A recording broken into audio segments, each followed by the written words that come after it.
and encourage growth, providing more jobs and wealth across the county.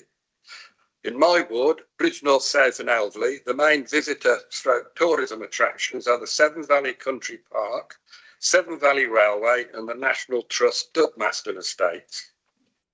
The Sustrans route NCR 45 encourages growth through the Severn Valley, more jobs and wealth across the county. And runs parallel in my ward, Bridge North South and Elveley. We can announce that YouTube is back online.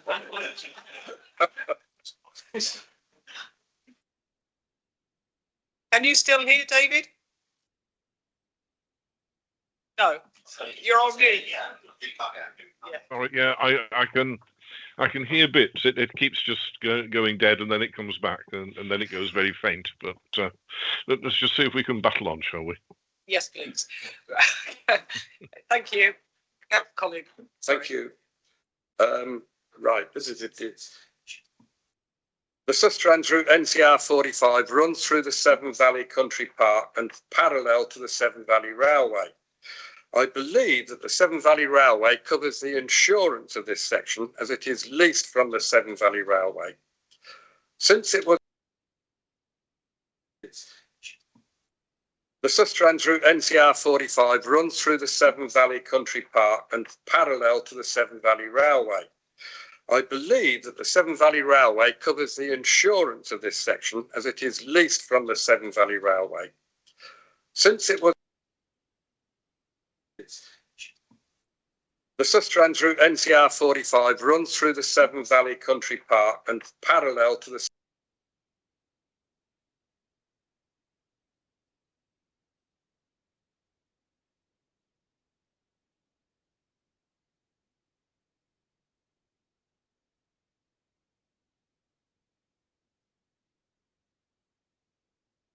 to maintain their health and fitness.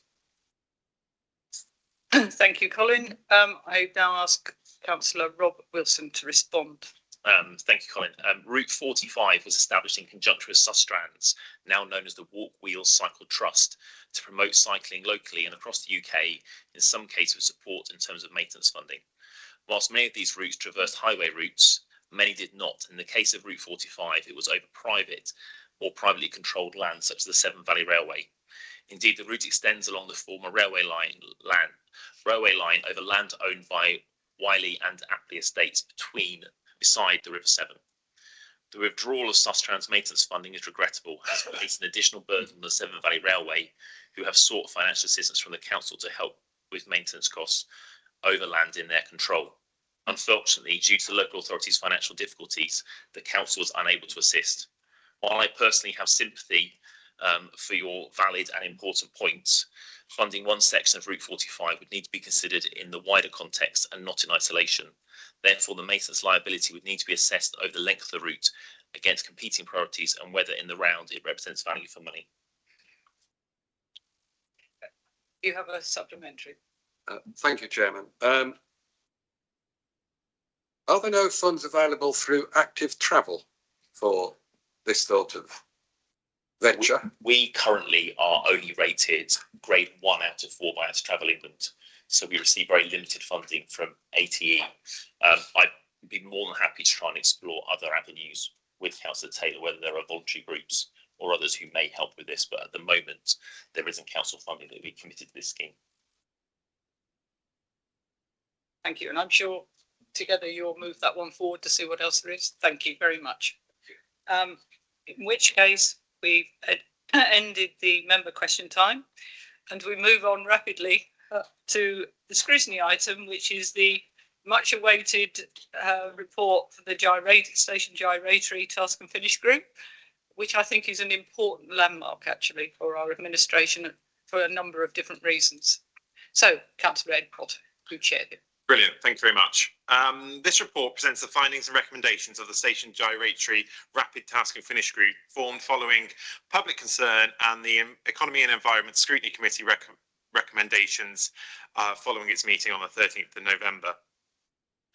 Members of the Task and Finish Group undertook a full day of investigations on the 24th of November, during which they engaged with emergency services, businesses and stakeholders, gathered verbal and written evidence and heard from council officers to inform our recommendations. The group conducted detailed investigations to address issues relating to the Levelling Up Fund Round 2 Project 2 in Shrewsbury, focusing on safety, governance and stakeholder engagement. The Task and Finish group identified that there had been a breakdown in communication among stakeholders, resulting in a scheme differing from the initial plans and raising concerns about congestion and emergency service access. The group noted insufficient information sharing and lack of opportunity to pause and review and missed opportunity. The project, despite significant commitments with embedded funding from external sources, left the council vulnerable to liability. An independent safety audit of the station priority site has already been recommended following the scrutiny committee meeting to assess the risks and guide the next steps, which I'm sure will inform officers and portfolio holders' decision making moving forward. And that probably can't happen until that independent safety review has happened. The recommendations within this report include improving governance, oversight and applying lessons learned to both future and existing projects to ensure robust management and public confidence in any future schemes. Cabinet will have seen the recommendations, hopefully. I apologise that they were quite having made a fuss about reports being quite late to my committee, being reasonably late yesterday.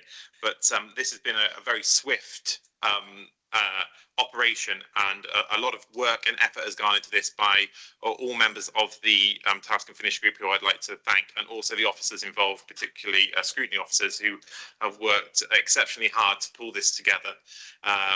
We had a second meeting on Monday to finalise the report and pull in further information. And it isn't extensive to everything in here. We heard a lot of evidence, and there's also things to take forward, particularly around quality assurance once the project is finished. And I think in future there'll be future work streams for scrutiny, particularly looking at the movement strategy, which I think has had public confidence in it dented somewhat and probably set it back significantly moving forward. So there was probably something to continue in terms of a work stream out of this. But hopefully you can see the recommendations, and we've sort of grouped them into sections. I think the key thing from this is if we can, if the council can look to make some immediate improvements around the traffic light sequencing. We've heard about immediate and improvements to queuing and delays, but also on the other hand, we still hear about delays and impacts. So there's clearly something not working there. We had written evidence from Arriva around the bus stop, and that is something that will need to be addressed, and which you will see in the report. I think the learning is the main thing to take from this for future projects and ongoing projects. And I think one thing that is quite significant is that cider working is still in existence. I know it's been talked about for a good number of years within this local authority, but also our working relationship with our partners as well. That is something we really need to improve on as a local authority. Hopefully you will accept the recommendations. Obviously you are the decision makers, so the ball is now in your court, as it were. We're happy to assist wherever possible. And by the signs of it, we'll be back again with another item for scrutiny by the looks. Thank you. I think that's a very valuable piece of work, and I do thank you and the officers who've rushed this through. And it just shows that actually when we have a mind, we can do things in a hurry. It isn't that a report that's taken 3-6 months to come to, because it's so important for everyone. In a minute, I will call on David Minery to do an improvement plan update on all of this. But do the Cabinet have any questions of Ed at this point? Yes, I echo the leader's comments about thanking the group for doing so quickly. I think we can absolutely accept why it was so late. I read it last night. I would say I enjoyed it, but it was clearly a very thorough piece of work, and it highlights, I think, I have to use the word, a litany of problems that have occurred with this scheme. It does, in a sense, have links back to Councillor Dean's question earlier about issues with projects in Shropshire Council.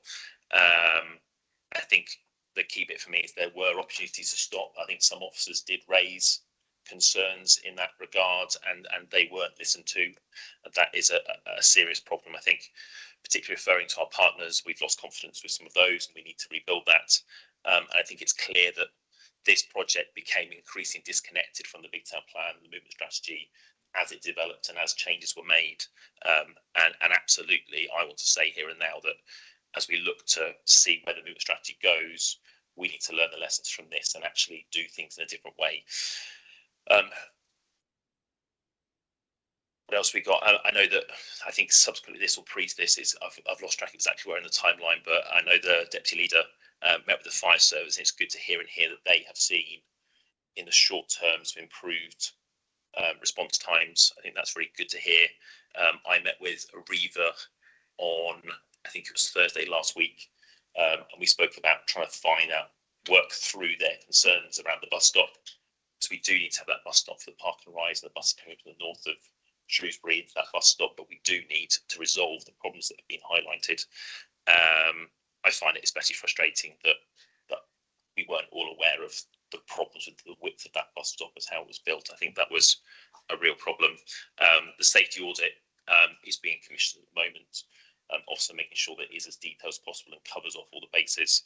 I hope by council next week, I know we have a question on this, we'll have an answer that is in train by next week, and I've asked officers for that this week. I think it's clear, and the report lays this out fairly clearly in terms of the fire service, there aren't any easy solutions for this. I think it's very easy to jump to, you could just do this. Once you get into the details, as you have done in detail, it isn't that simple. We have to consider safety as the key priority. I know there are concerns about delays, and there is a lack of pre-monitoring of the scheme. We do have access to the Google Maps monitoring. It's very useful from the bid, but the fact the council doesn't have that pre and post monitoring, I think we all accept there were delays before, but because we can't quantify those delays, we can't see what's going on now. So particularly Friday evenings are a problem. My supposition is that Friday evenings were a problem before. It was also a problem on Ellesmere Road and Chester Street, where you often backed up towards the Woodman. That is now better, but we don't have the data to back that up. And that is an issue which we have to resolve going forwards.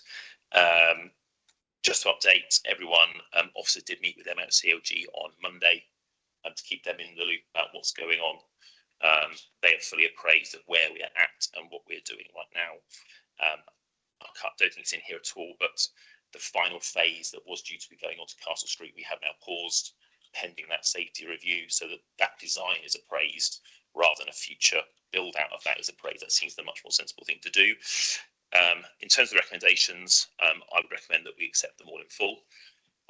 Additionally to that, I think I'd like to recommend that we have a report back to Cabinet in 6 months to update on these 10 recommendations. I see Chief Exec, if that's okay, thank you very much. I think that gives long enough for progress to happen, but hopefully it keeps people aware that this is going to be followed up. Right. Would you like to come back on this? Yeah, I think that one of the key things you said there was there's no easy solution to this. And I think I probably went into this initially thinking, let's rip it all out and put it back to how it was. Understanding the financial implications of grant money and capital and revenue is quite a scary prospect for the local authority in a position of financial woe. Therefore, I think solutions need to be looked at, and I think what will be key, and it will be is the safety review, and then having conversations with MHCLG post that safety review to see what can be done.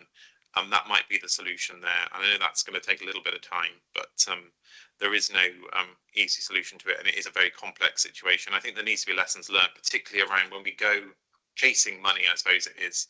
It's always nice to attract money into Shropshire, and we have been pretty hard done by historically for getting grant funding, but when we apply for grant funding, we need to ensure that it's what will be delivered from it is fit for purpose and not just chasing the pound signs.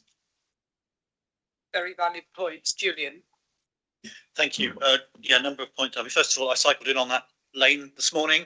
So it's wonderful for the 80 yards or so that you're on the green lane, and then it's really dangerous as a cyclist to try and turn right at the end of the lane. So even from a cycling point of view, it's a chocolate teapot at the very best, because it's not joined up to anything else, almost as if it was designed to wind people up and make them against safer active travel schemes, which is a real tragedy. The other thing I think is the other learning I think is that, you know, we need to understand, don't we, that there are no solutions to improving accessibility and road safety and reducing congestion that don't actually involve reducing the number of vehicles that go through the centre of town. You know, we can't. Engineering solutions aren't going to do it. We have to find ways of actually avoiding the traffic going through the centre of town. But just in terms of the recommendations, I mean, first of all, I just want to check with you, Leader, that the full recommendations, as in the report, are what are being adopted, because they're not in the just covering off on what documents you're approving. The paper to cabinet just gives you the headlines, but it's within the report that the full recommendations are there. Okay, so just checking that. Yeah. The two I would draw on are there's a point. There's some good stuff around governance being recommended and around project management being recommended, but neither of them mention members. And so it does bring me back to exactly to the question I asked. I think that in both cases, governance of these schemes and project management of these schemes, there needs to be a stronger member oversight so that we get to see what is going on at an earlier stage, and if problems are arising, then members are consulted, local members as well as portfolio of holders. The problem seems to be in the past that these things have been happening at some depth within the organisation that has been simply impossible to see for members, and probably including portfolio members under the previous administration. So I just think we need to make sure that there is some transparency and that this stuff is brought to the surface so members can see it. Maybe not in public, but you know, we do need some oversight from members. And as you know, Julian, we are very much of the same mind that actually elected members do need to be very, very involved in all of these things. Ed. Yeah, just on the member part, I agree with that. And again, it probably could be something that could be a more formal recommendation. We heard around steering groups, particularly associated with the project, and there was a steering group where there was member involvement of portfolio holders, members of Shropshire Council who were involved with the big time plan were on that. But then, of course, there is an internal group who sort of made the day-to-day decisions, more practical things, which didn't have any member involvement. And it's striking that balance between where officers are conducting the tasks of the council on a daily basis, and the more strategic operation is how that links, I think. And that's probably something that needs looking at wider around the wider governance from Shropshire Council's perspective, not just on individual projects. And we will be. So that's useful. Thank you, Rob. I'm going to look at Tim now in recommendation 5, which is in the appendix, where it says Task Committee Shrew recommends that clear lines of governance and officer oversight are established. I think with the support of the chair of the scrutiny committee, after officer oversight, or in there, can we add and member in what we adopt as cabinet? Absolutely. Yeah. But there does need to be an acknowledgement that officers do the operational stuff. Absolutely, but in terms of governance and oversight, that phrase needs to be in there. Yeah. So when we bring this back in 6 months, we are responding to that. I think it's literally the communication between those two. The structure was there. It's the communication between those two steering groups. From what we saw, wasn't there. Absolutely, and from what I've gleaned from all of this is that something changed, and that didn't go back to elected members, and it's that change between operational. So that operational is absolutely required to go back to a member oversight when required, and that's what didn't happen here. So I agree with Councillor Brooks. Yeah. Rob. Just one third thing, I think, to Councillor Dean's point, I think what it has highlighted for us is the importance, I'm going to say particularly vehicles, buses, fire engines, those kind of vehicles, being able to make easier access through Shrewsbury Town Centre. That's clearly come out as a problem. On top of that, we've got the problem of people driving, getting in and out of Shrewsbury has become more difficult, and that is something we need to look at. And what I'm going to say next is really not very helpful in many ways, but the flooding and the possibility of flooding has stopped people coming through the town centre. It was really quite easy this morning to get here, and if you look at the car park, it's quite empty. It may not have been so easy from the north, but actually from the south, our direction, it was much easier than it has been, which is really interesting. And the car park was quite empty. So it's not helpful for some, but it was very helpful for me this morning. I think with the changes to the recommendations and the full recommendations, as long as nobody else has anything else they want to say on this, then we have a proposal, and you've included those in your recommendations. With the addition of coming back in 6 months. With the addition of coming back in 6 months, and the piece that we've just put in of elected members having an oversight, then do I have the seconder, please? Thank you. All those in favour? Thank you. I think this is a really important piece of learning, and we will need to apply it to all things. And it's really important that we do this in public, because then everybody understands what the council's doing, rather than there will always be people who know better. But actually, if they can see what we've done and tried to do, we won't always get it right, but we can have at least made the effort to get it as close to what we need as possible. And when it comes back in 6 months, that learning will be really important too. So thank you and your team. I know We'll probably have a look at it again in 6 months if that's figured, if that, in the timeline matches, just to see where we're at from us, just around circle, square, whatever you do. So yeah. That's great. Thank you. David Minry, you have some additions to this as well. I know we've had the vote, but we can add anything else in if you need. Yes, thank you, Leader. Apologies that this is a verbal report, but I think given the timing of the two respective committees, there's little choice other than to do a verbal report. So this is concerning the improvement plan, which was considered by my committee on Monday morning. And I shall be as brief as I can, because due to the sound problems, I'm now running a little bit late. So I shall do this and then I shall have to depart. But I know you have it on the agenda anyway, so all of the points will be covered off there, I'm sure. Anyway, so we received the report that you have before you today concerning the improvement plan at our meeting on Monday, and we were broadly very positive and supportive of the plan. We understood that it is not a detailed delivery plan, and nor should it be at this stage. But it does clearly set out the aims and programmes of work that the Council will need to deliver in order to be financially stable and sustainable in the future. Committee members made specific positive comments about the pace and process of delivering the plan, and commended those involved on the way that members have been engaged with and informed as the plan has been developed, and it has been a really fresh change from what we've been used to before, I think, as back members. So thank you for that from myself as well. We considered how the Improvement Board will fit in with the Council's political governance structures, specifically the role of our committee, and more generally within overview and scrutiny as a whole. There's a clear need to ensure that the improvement plan is delivered, and the way we can support this will now be taken into consideration in the work being looked at, revised overview and scrutiny structures.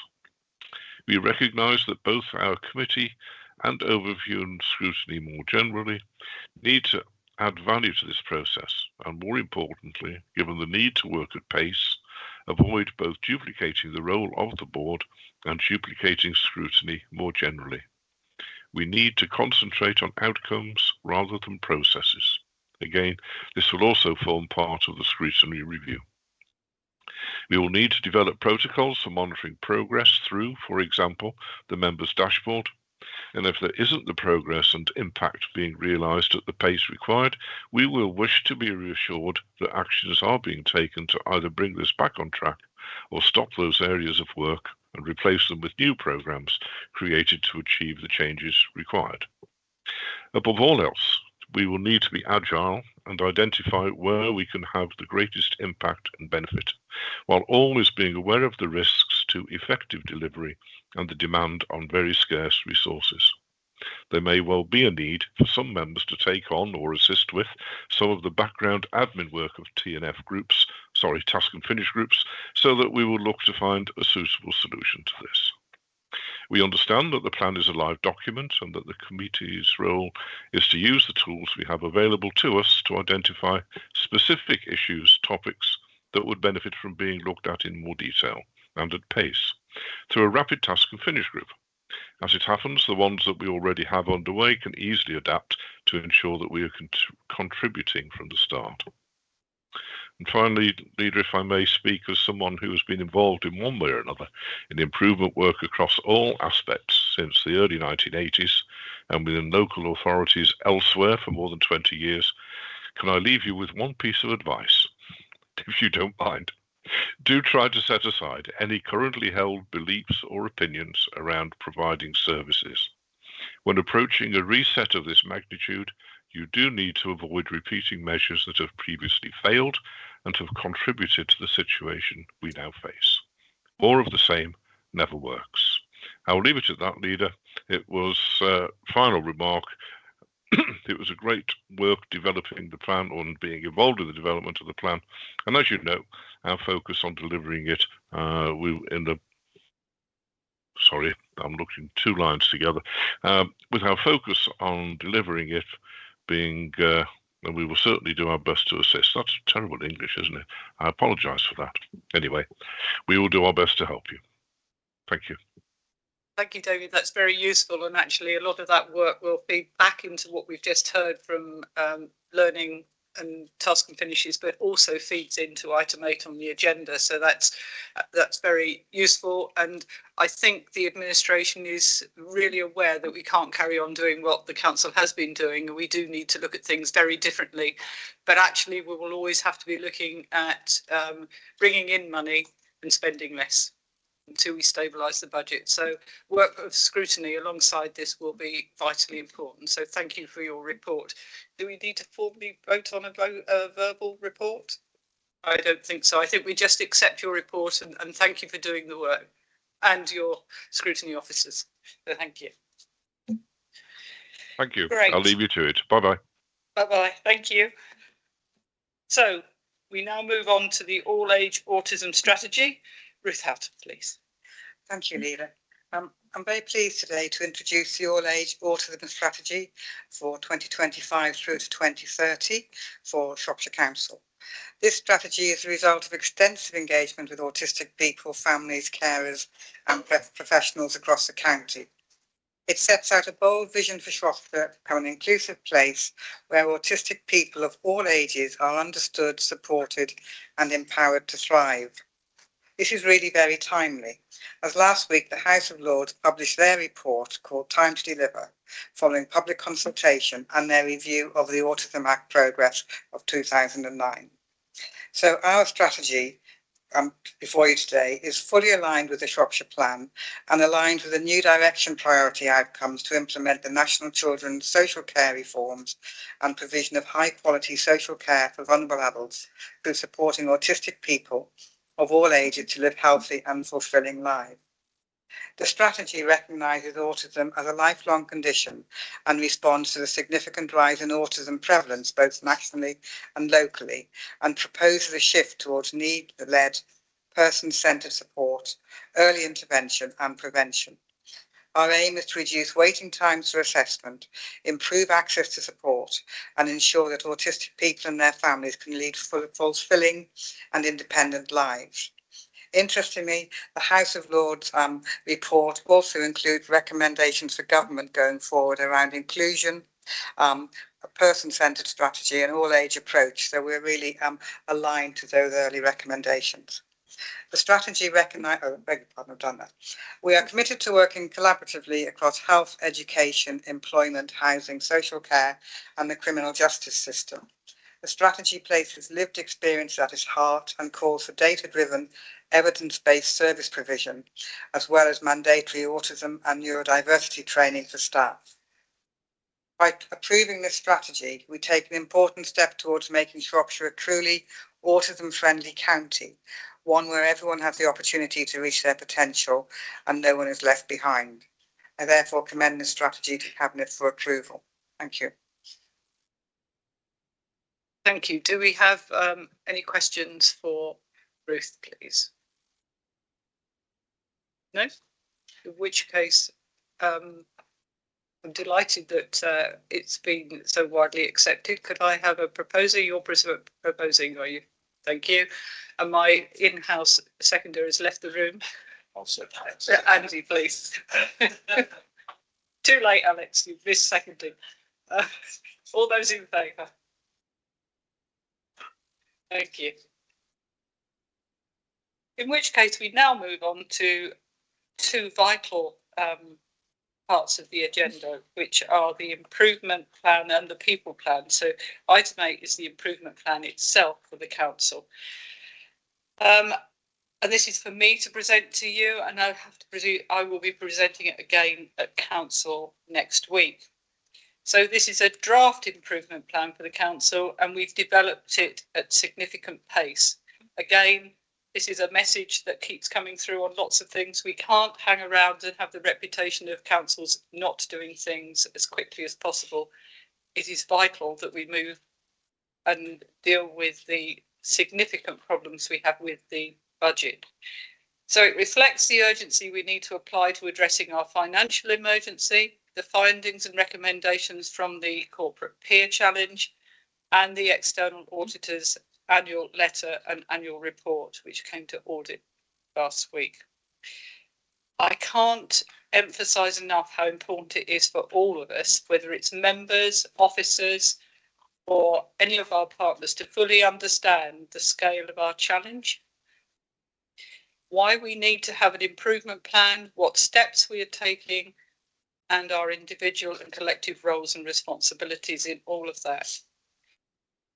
And it will only be that and us working all together that will see us being successful. We also need to ensure that our residents and communities and partners understand the journey we're on and how that might feel to them and others. It will not be comfortable. It won't be comfortable for any of us. And it probably will not be comfortable for those people who pay their council tax to us.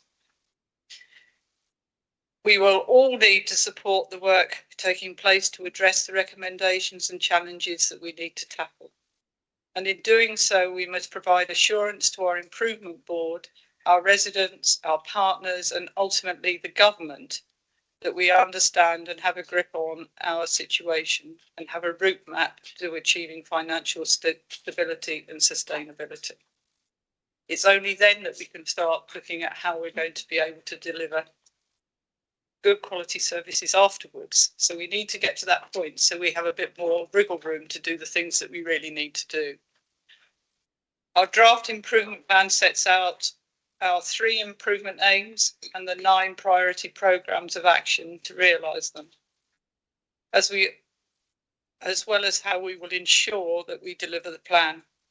Our aims have been written to be relevant beyond the planned improvement period all the way to March 2027. In all honesty, what council wouldn't want to do these things? We need to be financially stable and sustainable and have clear priorities and purpose and support and enable our staff to, and that's where the people plan fits in, to excel and deliver good quality statutory services. Our priority programmes directly relate to the external recommendations that we need to address and fit against these 3 aims.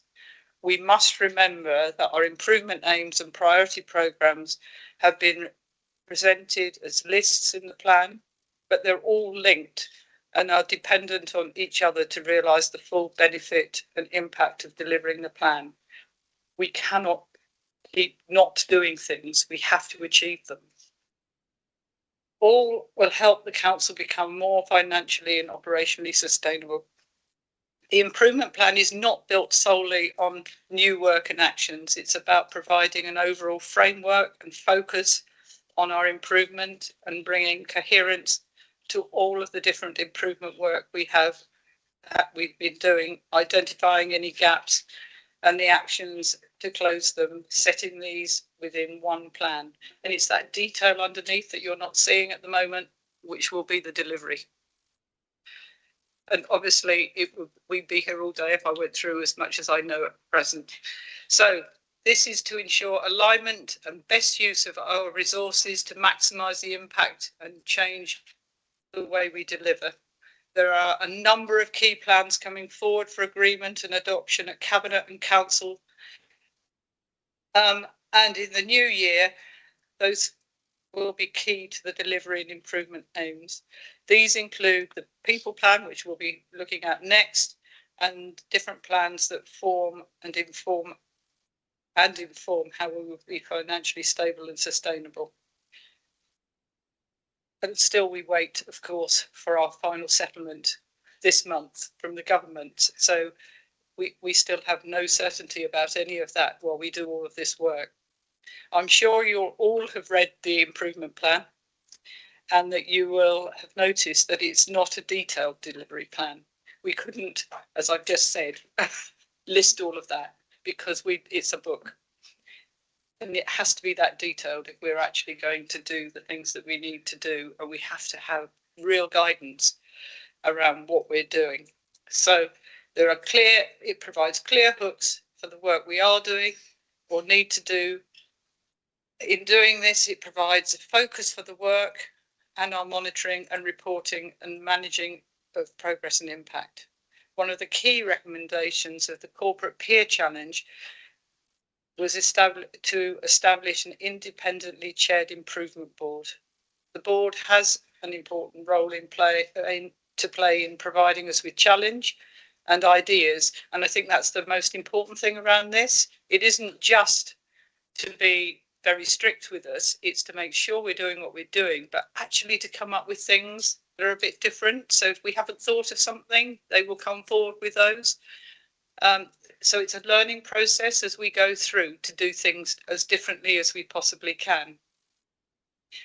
And before I finish, I do want to highlight that we have also sought to be as transparent as we can as we develop the improvement plan, building on our openness about the feedback we received from the Corporate Peer Challenge, which was way back in July now, and publishing our action plan. Despite the pace that we have worked at and undertaken weekly engagement with our senior leadership forum, delivered several sessions for staff, provided a whole range of sessions for transformation and improvement overview and scrutiny committee, shared the plan. I believe this has been a good investment of time. The most important thing is that we've involved staff and members in the delivery of the plan from their different roles and responsibilities. It's a living plan. This is not the final plan. It will continue to change as we learn things. As actions are completed, they move us on from the plan, and we identify that programs and projects are not achieving the impact they should have or need to be progressed further. They will need to change as we go along. So working together is vitally important. The sooner we take the action required to deliver our improvement aims, the greater the probability that we will prevent our challenges developing further. And the earlier we achieve financial and operational sustainability will be achieved. Everyone has a role to play in making sure we deliver this. And I mean everybody. And when we get to the people plan, you'll see more of that. I also want to take the opportunity to recognise the great support that we've had from the Local Government Association to help us make progress with our improvement journey, and in helping us to get to the position where we have the well thought through and comprehensive plan before us at the ambitious pace that we've set.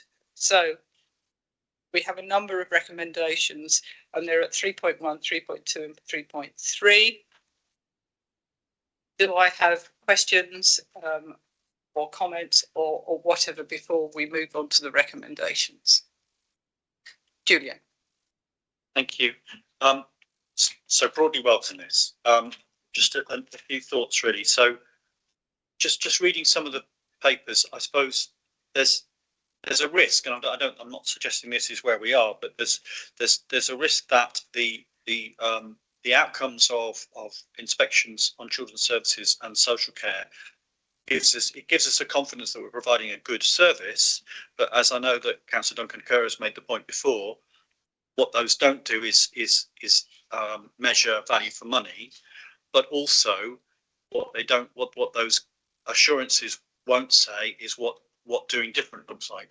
So I just want some reassurance that despite the fact that we know those services are good, that they are nevertheless in train for being better and for being delivered differently. If you're talking about doing services differently, and that then brings us to the working with partners in the community to see if we can do things differently. So just want to get reassurance that that is up for discussion and there's interesting thinking going on around that area. And I'm not an expert, but I do keep track of this, the do with movement, and there just seems to be a lot of really interesting stuff around the country going on in that space, which is delivering better services more cheaply. The second is just in terms of the values part of it. I think it's the values bit. It mentions doing digitally enabling and automation, and we know that there's a challenge around that.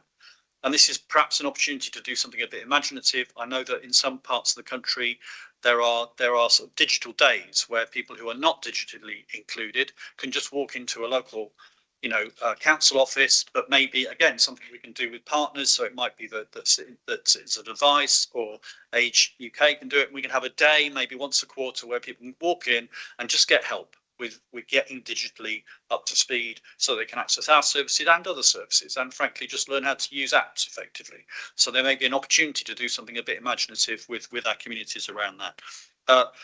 The third point is just really to I don't want to go back in history too much, but I do remember on several occasions saying that the audit reports under the previous administration had been somewhat rose tinted. That seems to be pretty clear now that the audit committee at that time was not doing its job.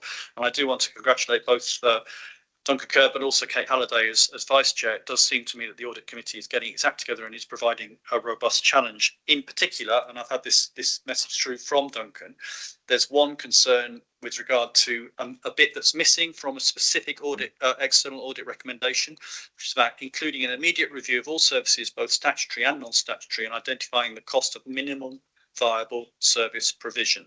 So that specific phrase, what would the cost of minimum viable service provision, we're not seeing that anywhere in the improvement plan and in the immediate plans, and clearly that may be something that we need to do, and we're being told that we should do.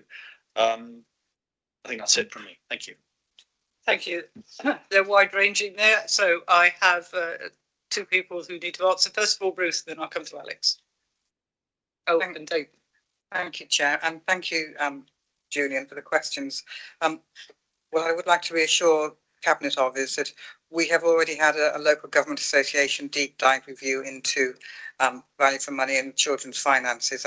And the outcomes were fed back to us last week, and we know from that our looked after children numbers are higher than our statistical neighbours, but we also know that our costs are lower.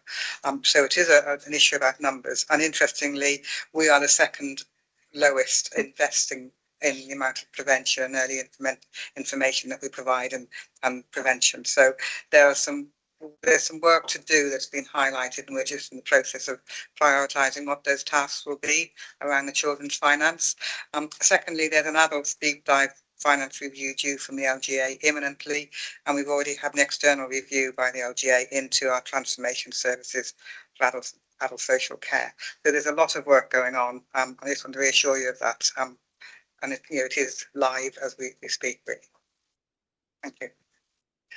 Thank you, Alex.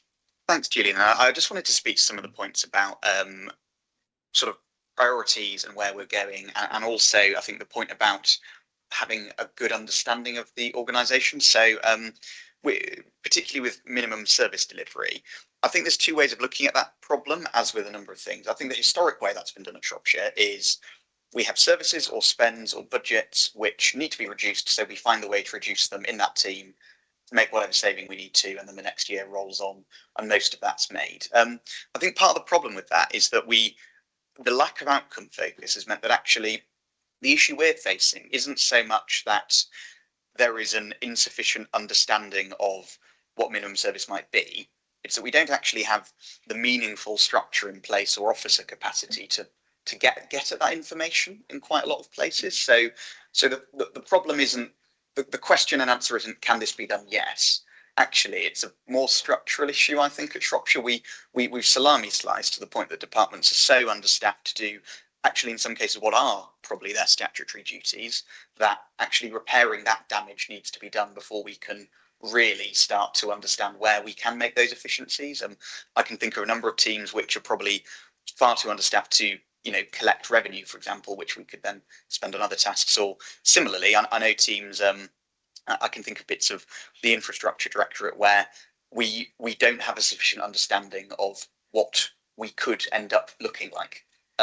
So I think the bit that I just draw attention to is sort of programme 5 in the report, which is a council's clear priorities and purpose. In terms of what we're really trying to do, that lays out 3 key areas of work.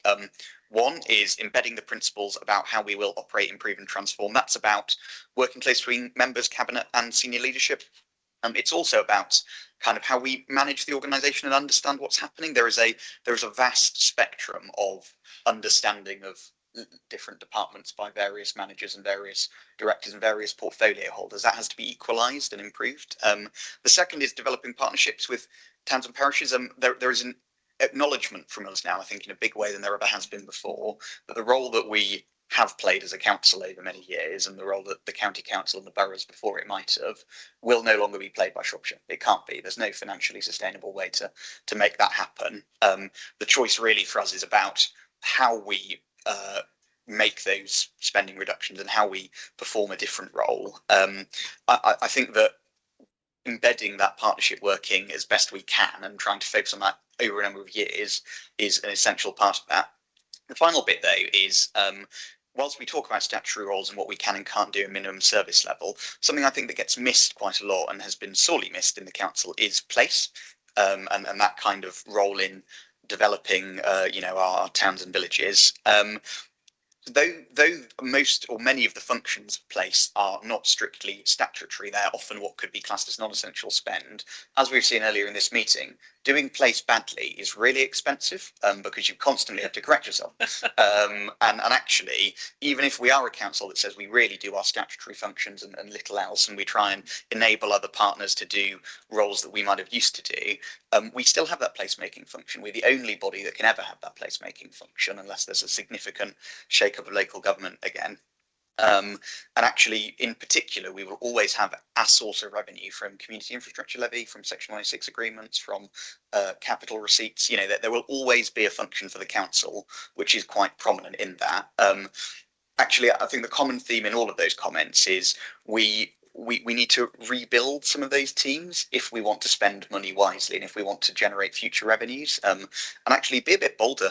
When we were having conversations at Cabinet this week about a topic that will come in the new year, we're looking at business cases that actually can deliver significant revenue returns to the council.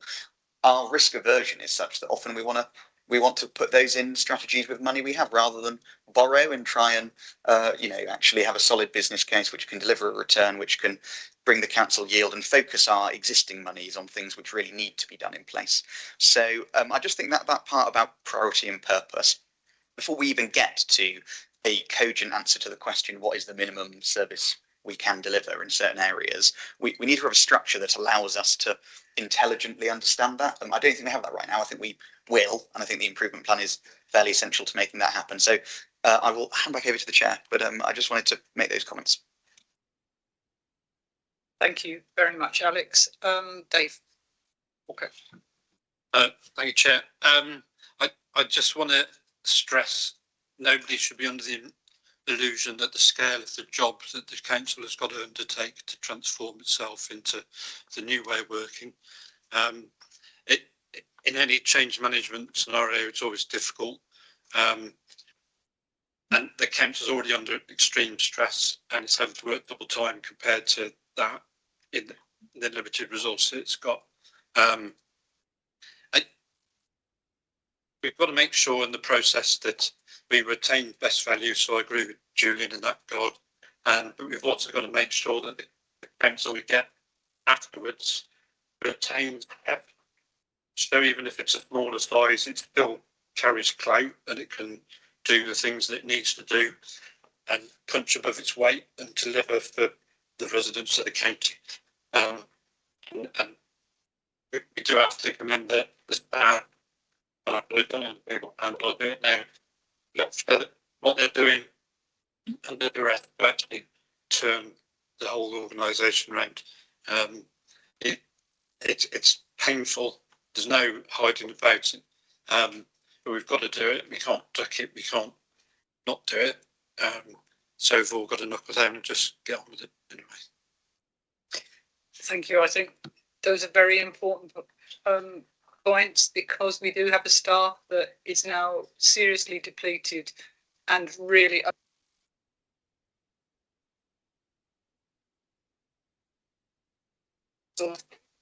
when we come to the people plan, that's the important next step. So we'll get to that in a minute. Julian. Thank you. Just a very quick response to Alex. Thank you very much for that outlining that thinking. Just in terms of that sort of place issue and the partnership working thing.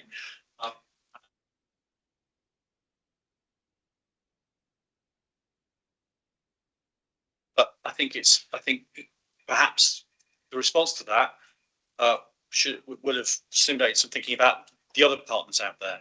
So I think in many places it won't be about the parishes. It'll be about the WI, the men's shed, the local businesses. So I'm just wondering where we're getting to in terms of thinking about those partnerships which are going beyond parishes and towns. Yes, I can see Dawn laughing because her task and finish is looking at this as their second phase, which is I think has either started or is starting in the new very soon. But yeah. But to the key point, I completely agree, Julian, and I think part of what we're trying to do with actually increasing our capacity in some areas is give us the ability to have that sort of breadth of vision to pull into all sorts of funding, all sorts of voluntary groups.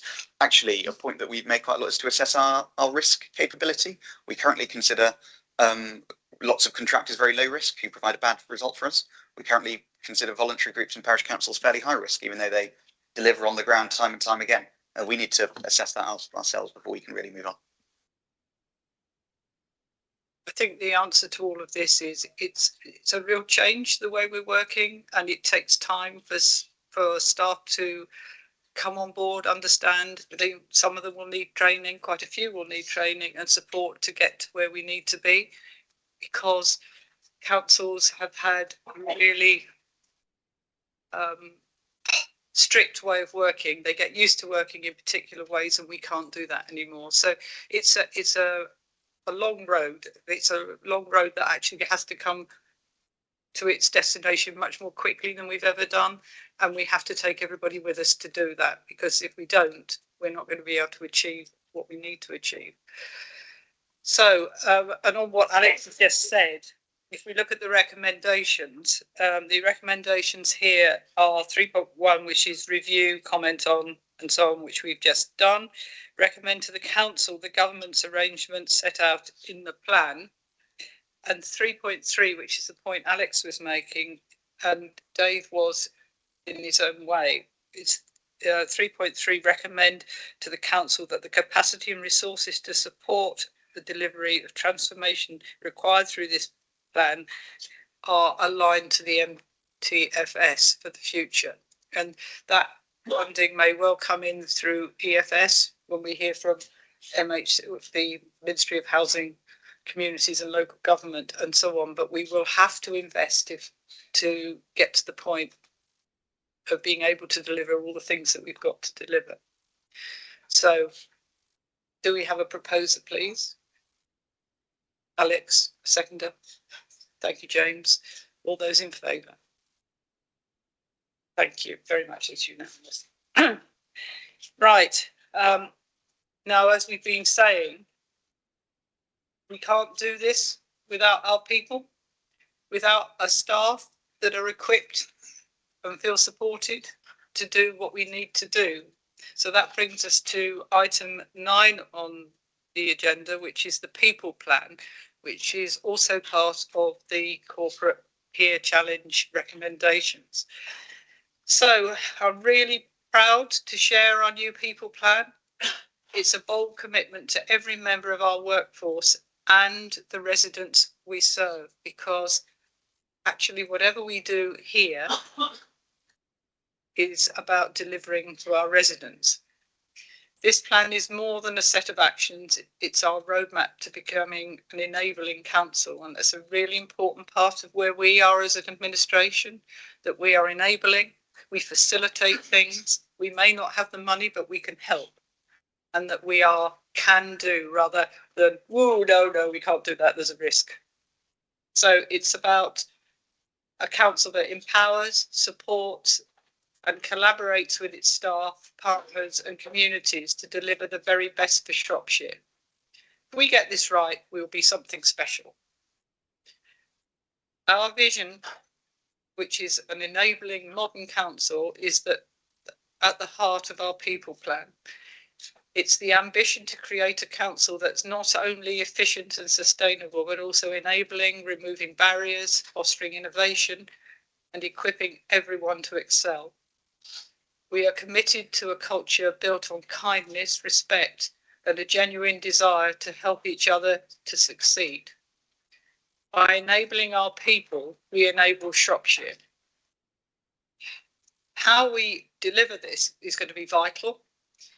Key performance indicators will be systematically reviewed and monitored to demonstrate progress against this plan, with updates provided to the leadership board and the cabinet to ensure accountability. It always seems really, really hard, doesn't it, that we talk about all of this very caring stuff and then we have these very hard measurements. We cannot know that actually we are going to be delivering and doing the best things without the measurements, and that's what they are. The plan details a series of programmes and actions, including embedding Shropshire values across the organisation. My computer now thinks it's going to do an update. I keep snoozing it, so if it goes, I'll ad lib. So, developing a comprehensive communications and engagement plan, which incorporates regular staff engagement and monthly senior leadership forums, recognising and celebrating successes, updating and delivering an organisation-wide equity, equality, diversity, inclusion and belonging plan as a priority, reviewing and enhancing the wellbeing offer for staff, introducing a new performance management framework and a council-wide performance dashboard, including monitoring appraisals and meaningful conversations. So those have got to be supportive, but actually taking people on a journey. Regularly assessing progress through KPIs such as staff satisfaction, retention, diversity, engagement and training uptake. We really need the people we are working with in the council to undertake their training so that they are definitely on the road that we need them to be on. Delivery of the plan will be overseen by a dedicated people board, reporting to the leadership board and cabinet with robust governance, risk management and regular progress reporting. The plan is designed to be collaborative with ongoing engagement and feedback from staff at all levels. Staff really do have good ideas. Staff really do know where we can make savings and be much more efficient. We really need to be able to use that, and they need to have the trust in us to be able to do that. So the people plan is fully aligned with the council's improvement plan, also being presented at cabinet for you to look at now. Together, these documents provide a clear direction for the council's modernisation. I think that's a really important word, modernisation, because we've got to move from where we were into the new world. Improvement, financial sustainability and delivery of better outcomes for Shropshire residents. The people plan ensures that the workforce is equipped, motivated and supported to deliver on these ambitions. So you will have had the opportunity to look at the people plan. Do I have people who want to comment on where we're going with all of that? Thank you, Dan. Thank you, Leader. Let me begin by acknowledging that any administration that prioritises workforce development deserves some real credit. Our staff are indeed the lifeblood of this council, and I'm pleased to see that recognised throughout this document. I also want to take a moment to acknowledge the solid foundations laid by the previous Conservative administration.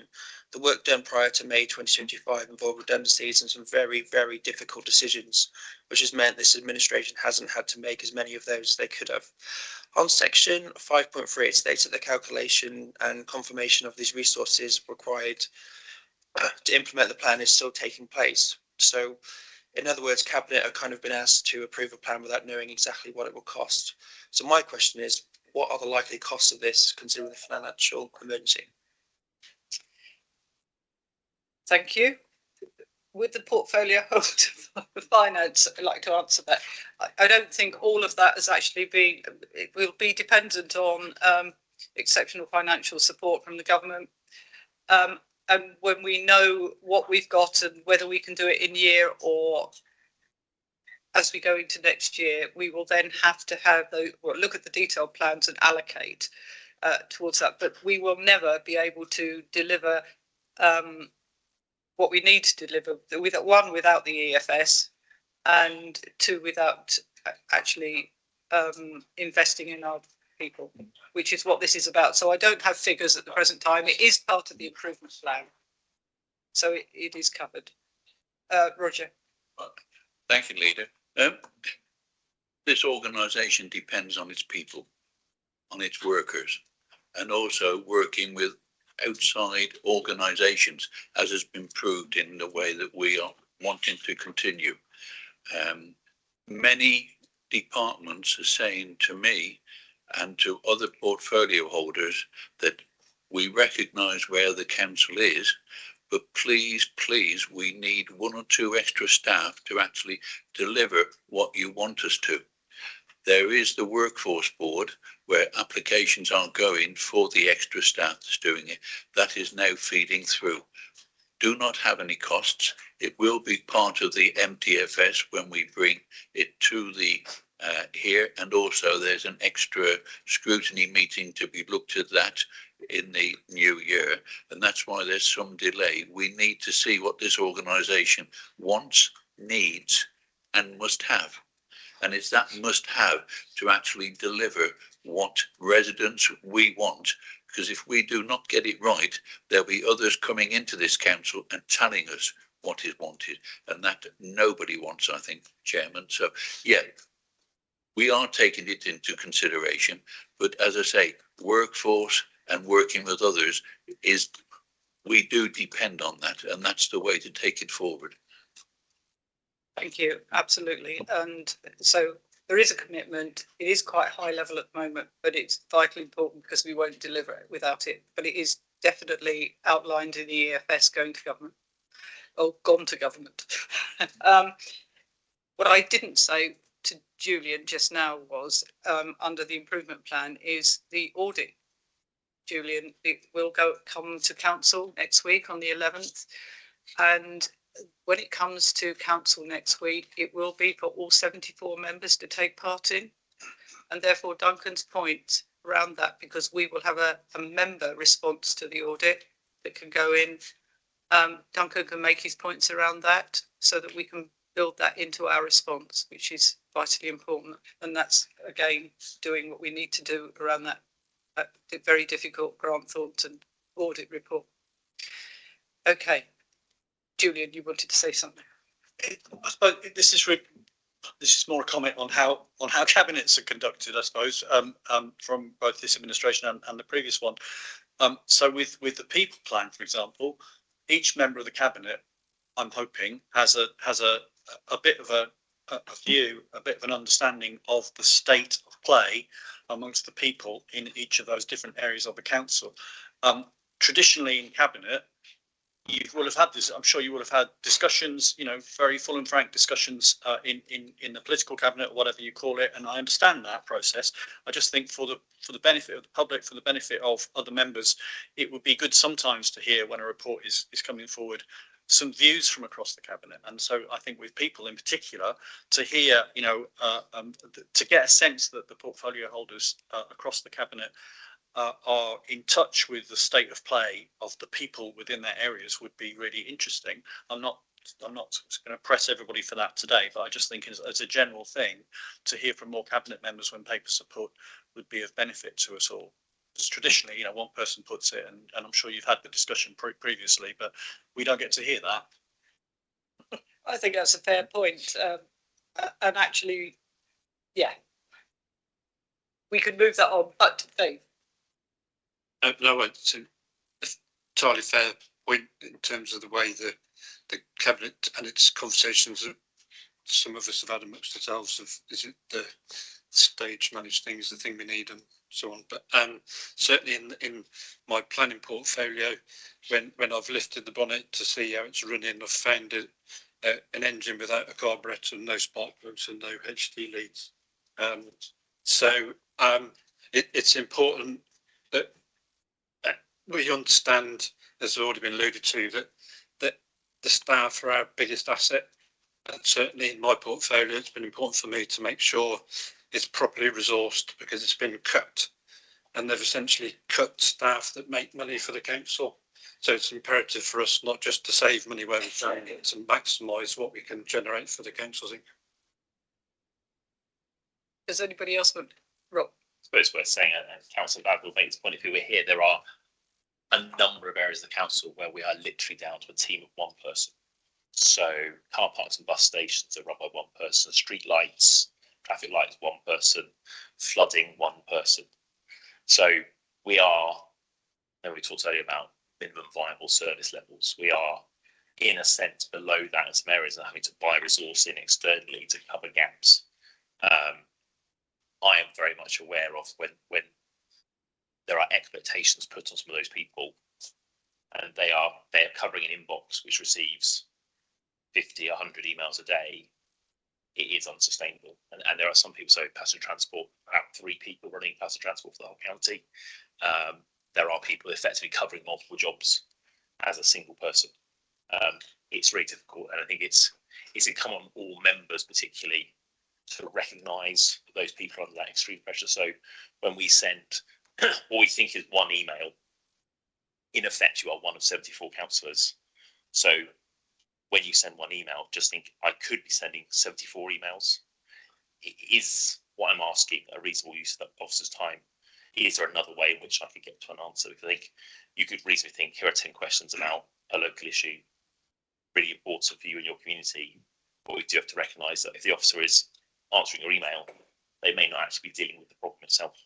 So that we are really at that point. So we've got to recognise that pressure that officers are under, and as members particularly think about that when we are. But I think that's where cabinet becomes really important for helping to kind of field that stuff, so it protects officers in a sense. Roger, then Ruth, then Andy. I will pick it up this and make comments about in my area that I'm working in, and you'll notice it later on. I do refer to it later on, that the collection rate is being dropped from 98.2 to 98%, and that's partly because of the staff there's not enough staff there to do it, and also, as has been referred to previously, the amount of debt that is owed to the council is quite substantial and goes back some time. So there is places where we do need the staff, and the return we get from those employment staff will more than pay for actually employing them. So that is the cases that we're putting forward, that the staff who are here need help, and the council will benefit, both the staff involved and the council. Ruth. Thank you, Leader, and thank you, Julian, because you've actually stolen a bit of a paragraph out of my children's report coming up. But what I would like to say is that staff across adult and children's social care work extremely hard, and they're very open with me and my colleagues around the challenges, and are willing to look and try new things and explore. And they're really very helpful to myself as well. And when I ask sometimes seem pretty stupid questions, but they're very generous with their time as far as they can be with what they're doing. So I really think this people plan will build on a lot of that, and because they are delivering, delivering outcomes across social care in very complex circumstances for some individuals. Thank you. Andy. Thank you, Chair.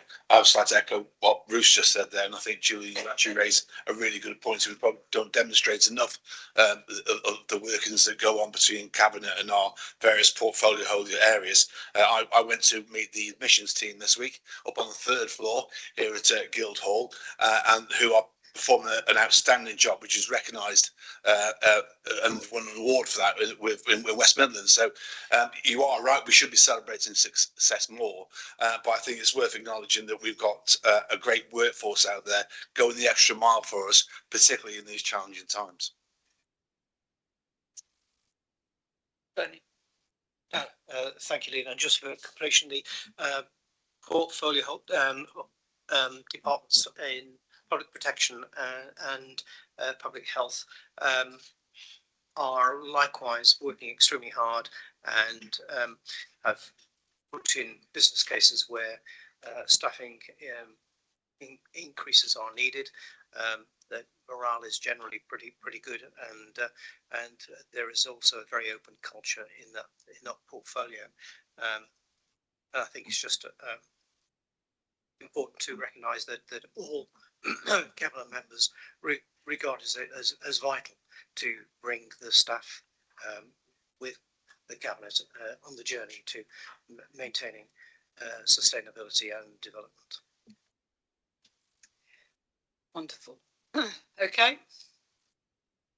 I think, Julian, you opened Pandora's box. But secondly, I think you get the flavour that actually the portfolio holders do know about their own staffing and so on. I think the thing that isn't here that you should also be aware of is we're not just relying on EFS to look after our staff, because we've got the LGA also bringing in training and so on. So from a second avenue. So there is a lot of stuff going on, and we're all getting training and support and mentoring, which is also very important because none of us have been quite where we are now. Really like my computer not to keep telling me it's going to reboot. In which case, can we then look at the recommendations? They're 3.1, 3.2 and 3.3. And again, 3.3 is well, they're all important, but it's agreeing capacity and resources necessary to support the delivery of the organisational change, because none of this is going to happen without organisational change. So, do I have a proposer, please? Thank you, Alex. And Bernie, thank you very much. All those in favour? Thank you, unanimous. And it's going to council. Both of these papers will be going to council. So, okay, thank you. Right, the next paper we're looking at is Financial Monitoring Period 7. And we do have Manny Ketley online if we need her for any technical advice. Roger. Thank you, Leader, and thank you, Manny, for stepping in and filling a post that I may well need later on. So thank you for that. It is welcome. But however, this is the first of a number of reports that I'll be presenting to Cabinet today. This report was, as per the information at the top of page 1 of it, extensively discussed at the Transformation and Improvement Scrutiny meeting held just 2 days ago on the 1st of December. It shows, as a follow-on from the extensive and deep dive into the Council's finance at quarter 2, or period 6, and presented to the last committee meeting. It is slightly worsening position, and the forecast outturn position increase of 3.677 million to a now forecast overspend of 50.746 million. With the present general fund balance of just 34.280 million, this means that there is at present an unfunded overspend of 16.466 million. A lot of figures. As previously agreed, the Cabinet has declared a financial emergency and, as stated in the report in 2.2, every action is being taken to ensure in-year spend is minimised and income maximised. The 3 operational boards are now meeting regularly and are focused on controlling spend within the organisation. We have shown in 2.5 and repeated in 4.6, created a 3-step plan to manage revenue monitoring, set a proposed minimum value for the general fund balance, a contingency fund from earmarked reserves, and having active discussions with the MHCLG requesting exceptional financial support for 25-26 and, as important, future years. This, together with the other items listed in section 2, result in an in-year application for EFS of up to 71.361 million. This is also detailed again in the recommendations, and I do move the recommendations as detailed in 3.1 sections A to F and shown on page 3 of the report. Thank you. Questions? Comments? Right. Thank you, both Roger and Manny. For, I just think this underlines where we are. It has got slightly worse, but it's not as bad as it could be. So we now need to make sure it plateaus and goes back down so it's containable. But that's all part of the improvement board and making sure that we get to where we're going. So I take it you're proposing then, and a seconder. Thank you, Alex. And so we have recommendations at 3.1. They are A, B, C, D, and E, and F. All those in favour? Unanimous. We now move on to Treasury Management Update, Quarter 2. Roger. Thank you, Chairman. This is the first of 2 Treasury Management reports. This one for as 11. It shows that the Council currently holds 44.1 million in investments and has £420 million of borrowing. During Quarter 2, the internal Treasury team achieved a return of 4.11% on the Council's cash balances, which was marginally lower than the benchmark of by 0.08%. The returns amount to a net income to the Council of 1.346 million. Noted is that, as stated in 4.2, the Council's Audit Committee is the committee responsible for answering and taking effective consideration of the Council's Treasury Management Strategy and policies. I move the recommendations, and members are asked to review the position as set out in the report at 3.1 and 3.2. I propose, Chairman. Thank you. And Alex will second. Thank you. Any questions, comments? No? Okay. All those in favour? Thank you. In which case we now move on to Treasury Strategy. Roger. Thank you, Chairman. My introduction to this is similar to the last one. Council currently holds 44.1 million and investments, and also £420 million of borrowing. As per 7.1 in the report, temporary surplus balances are invested in low-risk counterparties, providing security, ensuring cash availability or liquidity, and only considering investment return or yield last. The strategy was agreed by full Council in February 2024. I move the recommendation 3.1 and ask for it to be agreed. Thank you. Any questions? Right. Okay. From history, it's always like this. I have a proposer and a seconder. All those in favour? Thank you very much. That was unanimous. So we have the free fees and charges pricing policy. Again, Roger. Thank you, Chairman. The report introduces a corporate fees and charges policy applicable to all discretionary services where a charge can be made. This policy will be subject to an annual review. Details of proposed fees for 2026-27 will be incorporated into the annual MTFS and budget setting timetable, and a further report with details will be presented to Council in February 2026. The overall aim of this policy is to ensure that fees and charges are set within a framework of value for money for all residents and businesses. This will support the Council towards financial sustainability and the delivery of Council priorities. Its core objective is to move towards full cost recovery as a default position for discretionary services, thereby enhancing the financial sustainability of this council.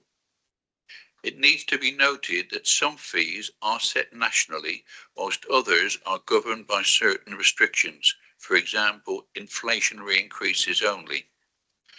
2 appendices are attached, including an ESHA, which at this stage states this is likely to be neutral or low negative in impact. However, further ESHAs may be carried out where appropriate and proportionate to do so in relation to the introduction of new fees and what it may be considered to be significant change in existing ones. Listed at 2.6 are a number of principles that will be followed, and at 2.8 in Table 2, the main service areas making up most of the discretionary total. The policy has been developed to introduce clear guidance and a consistent standard for services to follow. Chairman, I move the recommendation set out in 3.1A and 3.1B. Thank you. Any thoughts or comments? Dawn. Just a small one. It's not actually for the people affected, but hopefully I won't be choking whilst I'm trying to say it this time. Growth comes from the private sector. Growth comes from our small businesses, our entrepreneurs, our family-owned businesses. So please, whenever you're considering these charges, these fees, think about, because they are being hammered from all directions at the moment. You know, we can't afford to have them going out of business because we basically get less. So, you know, for example, if you're just a butty wagon, you know, how many extra bacon and egg sandwiches have you got to sell to try and net cover the cost of any increase in fees and charges? So I just ask all Cabinet members to please consider the impact that these actions will have on these essential services, these traders within our community. Thank you. Thank you, Jimmy, and thank you. I think everybody here recognises this. I've made the remark earlier today about our staff. Yes, there are staff employed by all these businesses, and every pound we take out of those businesses, they have to find it somewhere. So I take on board totally what you say, and we do need to consider what actions we take and the effects it has on both small and large businesses, as well as the individual householder. Thank you, Chairman. Yes, that's really important. And it's also important to remember that many of those fees and charges that often businesses face are governed statutorily by the government, and we have no impact on those. So there's an upper limit on many of those. So we are stuck with those, and many of them do not wash their face. And I think that's the other problem for us as a council in financial stress, that the ones that we have to deliver, and many of those services that are governed by government caps, don't actually cover the cost of delivering them. So it's a bit of a double whammy for us as well as our residents. So it's some of it's down to us, and some of this will just be on a inflationary rise. Some of it may not be, but all of those things will have to be taken into consideration in the paper that you'll get in the coming year.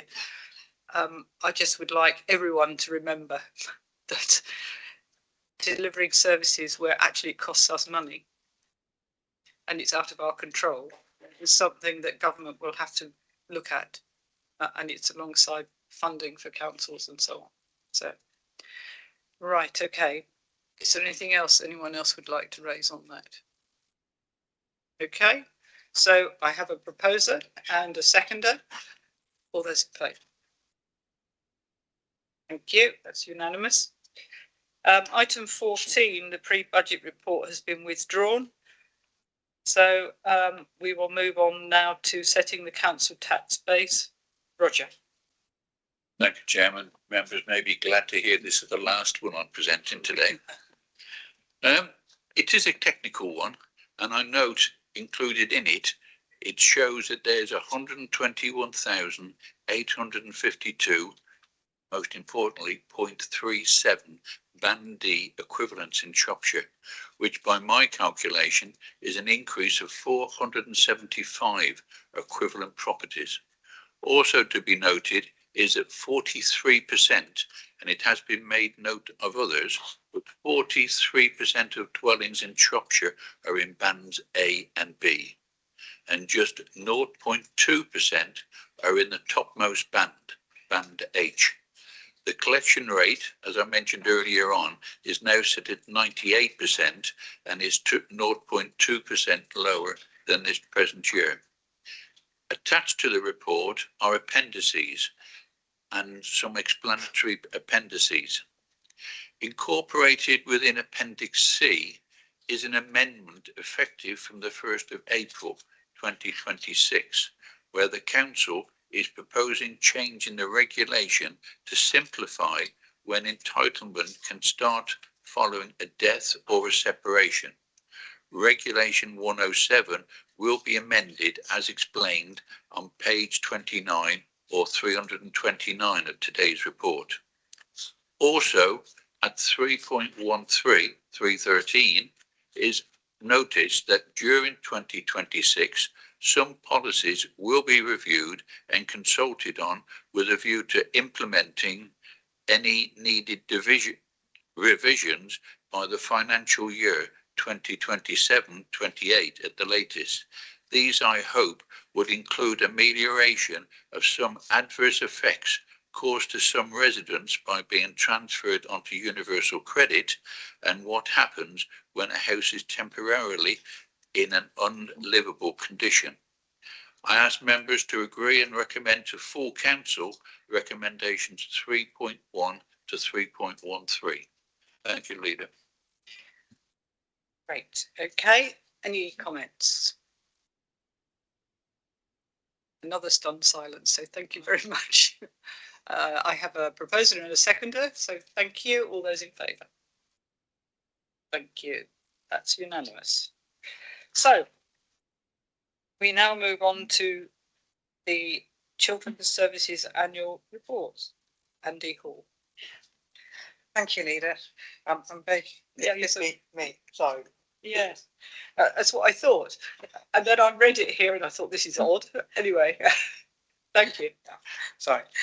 Thank you, Leader. And I'm very pleased to present this annual children's report, which summarises the progress and activity across children's social care services throughout the year. It is a requirement that all members of corporate parents are kept fully informed about the service and that they are assured that services delivered for children are safe and deliver the best outcomes possible for our children and young people. This report aims to do this. It is a long read, but it's an important one and demonstrates the breadth and complexity of service provision. Section 2 provides a brief overview summarising the activities of each area of the service. The full details are in each appendix. So, as you all know, earlier this year we celebrated our children's social care service receiving an outstanding rating from Ofsted and our in-house children's residential homes achieving either good or outstanding. These ratings recognise the hard work and dedication of all our staff across the service in delivering better outcomes in challenging financial conditions. And Julian, your comments earlier around recognise what staff do, it's really important that we do that. So we do aim and aspire to deliver better outcomes for all children and young people and their families in Shropshire. A key recommendation of this report is recommendation at 3.4, which would be to ask Council that all members complete both children's safeguarding and corporate parenting training modules, and that this becomes a mandatory training requirement.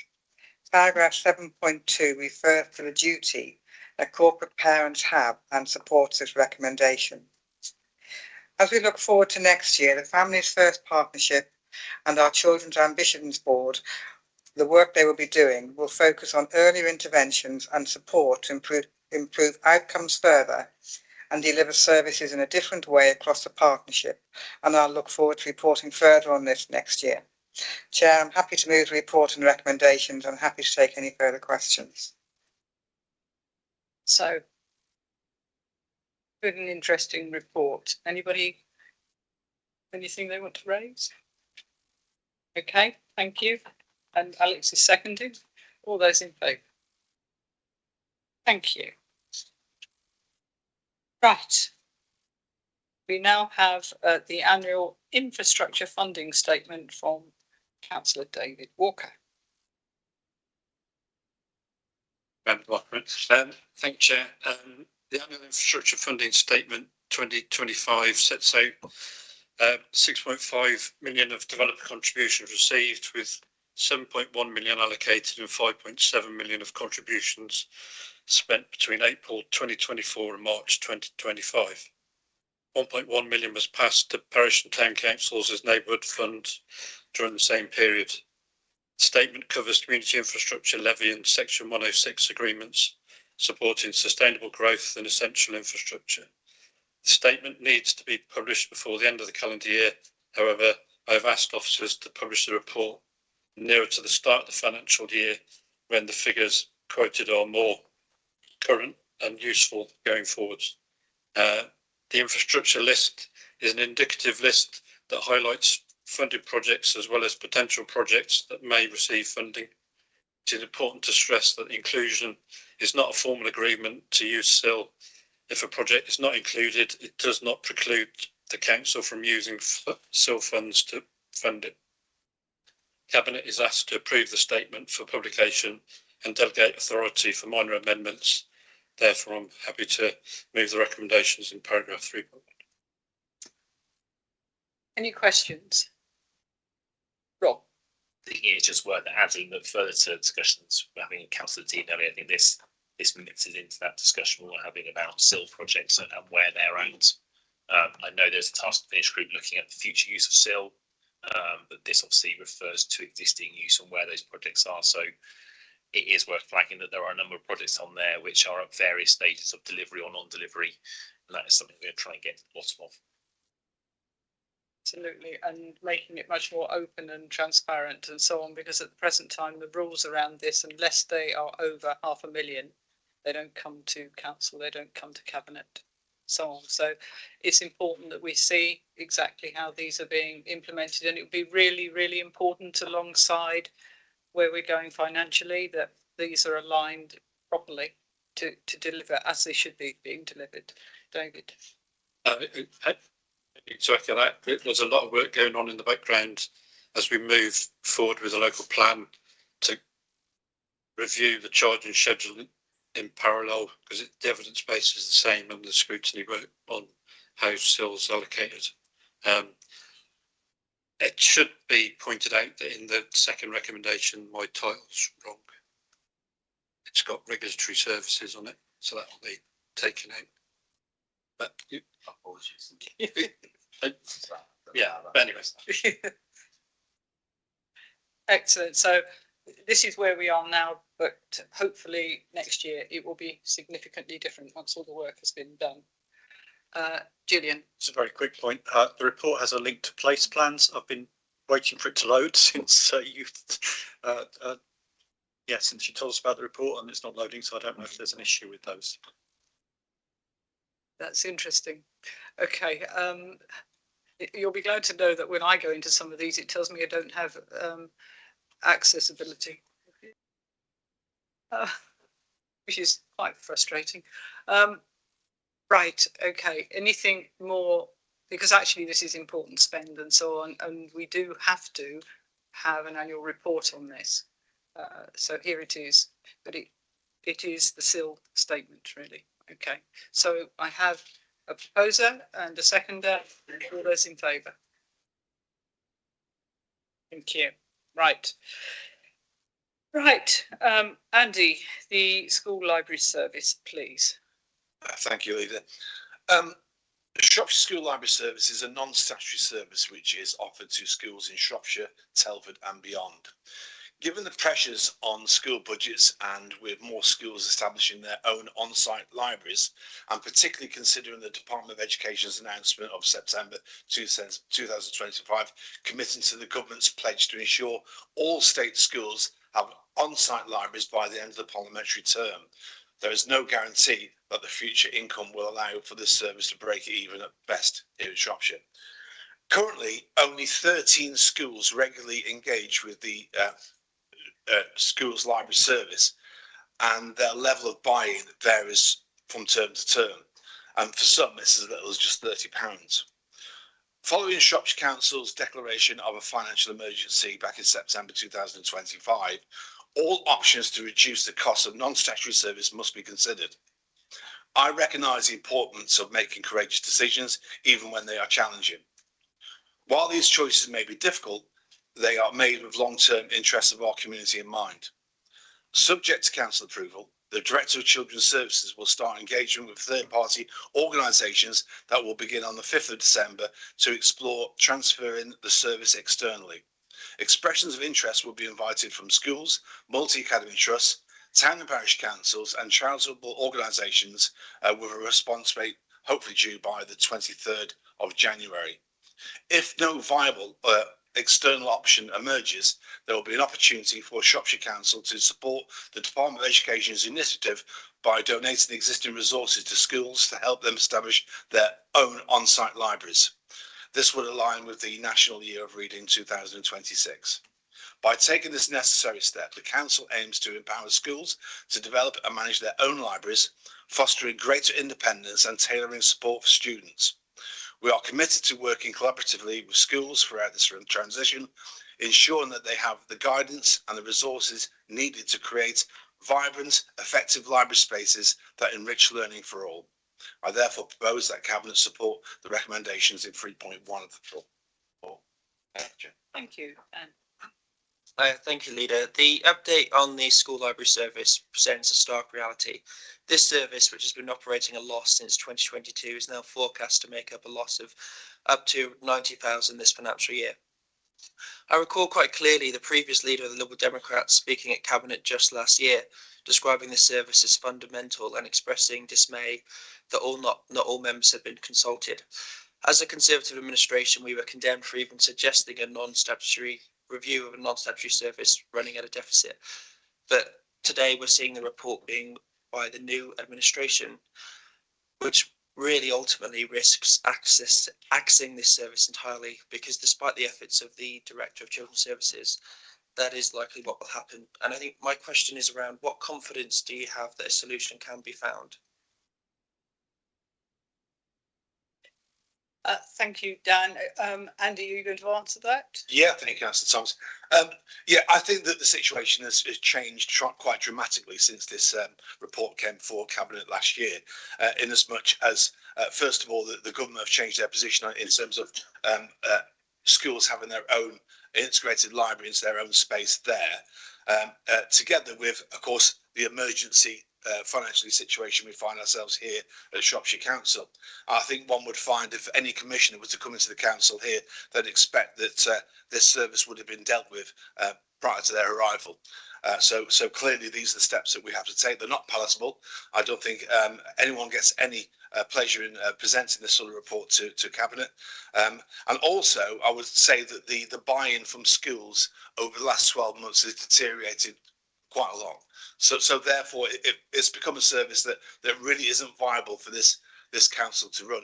However, there may be others and our partners in the community that would wish to take it on, and we're hoping that they will come back to us with any suggestions they may have. Thank you. I've got Alex and then Julian.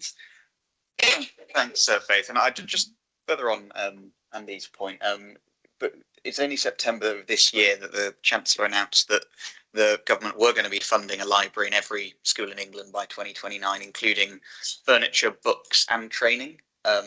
Obviously, doing this without that pledge is very different to doing it in the knowledge that there is a concerted DfE funded plan to ensure that all schools do have a reasonable library provision. I know Andy's working closely to try and look at what our alternatives are. But I'd also say for the talk of non-statutory services, I do have to go back to what I said earlier. The council we inherited doesn't know in full detail what is and isn't statutory because of the way that budgeting has been done and because of the way that the staff have been cut. So it's easy to say, tough to say in May, but we've inherited a council where we've got rid of people able to make some of those savings, which means that we have to look at things in a slightly different light. Right. Okay. Julian. Just by way of a suggestion, I think the interim step, looking for other partners who may want to take this on, is sensible. Can I just suggest that we also reach out to some of the wealthy institutions that offer private education in the county, many of whom have community engagement programs and may like to take this opportunity to support state schools in the county. To respond to that, I think that's an excellent idea, and I will talk to David Shaw about following that avenue as well. And I can assure Cabinet that Shropshire Council aren't just doing a mic drop and leaving the room in terms of this. They're putting their arm around the schools and saying, well, look, we've got these resources. We've got over 250,000 books that the schools can use, and we'll be making those resources available to the schools if they require it, if it comes to that. And the other services that are supported by the library service, for example, some of the artefacts and such like, they will be taken up by the museum and the school music service. I think that's the other bit that people don't really realise, that it's not just books, it's artefacts and musical instruments and so on that also go out to schools, but they will still be available, but they will be at different places and schools will just have to go and collect them for themselves. But they are available, and then we will be working through sites on all of that. What I can also say as a Vice Chair of Governors of a federation is that we always used the school library service, and progressively over the years, because there had been so little investment in it, the quality of the books and the range of the books had declined, which meant that actually less and less schools were buying into it, and they were beginning to buy their own. So I talked to them yet again this year about this, not saying that it was going to be axed. Ours had actually decided that it was no longer worth paying the money because the quality of the books and the range of the books was not good enough for the various SATs goals that they needed to fulfil. So when I have my own schools withdrawing from it because the quality, the investment, the capital investment in it hadn't continued, then it begins to make it much more a decision that we have to make rather than one that we wanted to make, because it just wasn't washing its face, and it was progressively not washing its face, which is a real shame. I think as an administration, we were at great pains to make sure we put some mitigations in that so that nobody was left high and dry, because some schools have got more money than others and so on, which is exactly what Andy has outlined about helping schools and then working with them with the funding that government is going to be putting in place. And actually that government funding has been a bit of a lifeline for our decision that we would have had to have made probably anyway.